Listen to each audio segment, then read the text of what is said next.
அண்மை செய்திகளை பார்த்து வருகிறோம். சட்டமன்ற தேர்தல் தொடர்பாக இன்னும் சற்று நேரத்தில் ஓபிஎஸ் ஆலோசனை மேற்கொள்ள இருக்கிறார்.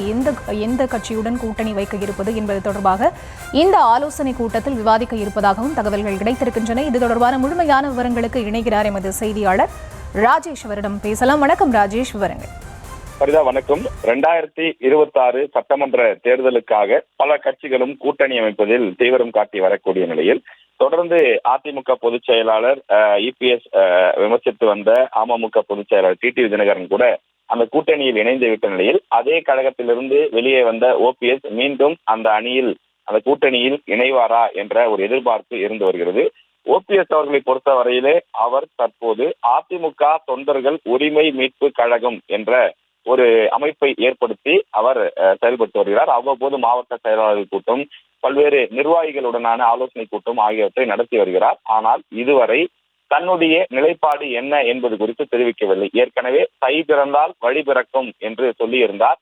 எனவே ஜனவரி மாதத்தில் அவர் தன்னுடைய முடிவை அறிவிப்பார் என்று எதிர்பார்க்கப்பட்ட நிலையில் ஜனவரி மாதமே முடிய போகிறது.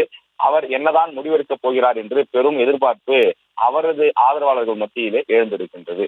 அவரை நம்பியிருந்த முன்னாள் அமைச்சர் வைத்தியலிங்கம், அதே போல மனோஜ் பாண்டியன் உள்ளிட்டோரெல்லாம் வெவ்வேறு கட்சிகளில் திமுக சென்று சேர்ந்து விட்டார்கள். சில பேர் அதிமுகவிலே சென்று சேர்ந்து விட்டார்கள்.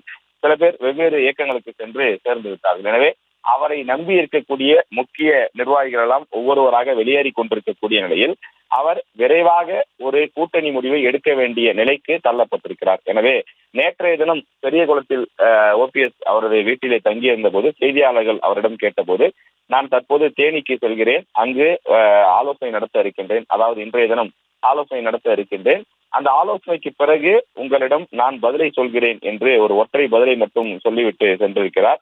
இதனிடையேதான் தேனி மாவட்டத்தில் அதிமுக தொண்டர்கள் உரிமை மீட்பு அந்த குழுவினுடைய செயலாளராக இருக்கக்கூடிய சையதுகான், தீவிர ஓபிஎஸ் ஆதரவாளர், அவரது தலைமையிலே இந்த ஆலோசனை கூட்டத்திற்கு ஏற்பாடு செய்யப்பட்டிருக்கிறது. தேனியில் ஓபிஎஸ்னுடைய ஆதரவாளர்கள் மற்ற மாவட்டங்களை விட சற்று கூடுதல் என்று எதிர்பார்க்கப்படும் நிலையில் அவர்களுடைய மனநிலை என்ன, அவர்கள் யாருடன் கூட்டணி வைத்தால் சரி என்று சொல்கிறார்கள் என்று ஓபிஎஸ் கருத்து கேட்க இருப்பதாக தெரிகிறது.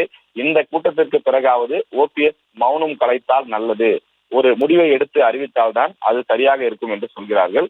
தற்போதைய சூழ்நிலையில் ஓபிஎஸ் தங்களுடைய கூட்டணிக்கு வர வேண்டும் என்று திமுகவும் தீவிரமாக காய்களை நகர்த்தி வருவதாகவும், அதே நேரத்தில் பாஜக கூட்டணியில் இணைவதற்கான முயற்சிகளும் தொடர்ந்து மேற்கொள்ளப்பட்டு வருவதாகவும் தெரிகிறது. இன்றைய ஆலோசனை கூட்டத்திற்கு பிறகு ஓபிஎஸ் நிலைப்பாடு குறித்து தெரிய வர வாய்ப்பு இருக்கிறது. தற்போதைய விவரங்களுக்கு நன்றி ராஜேஷ்.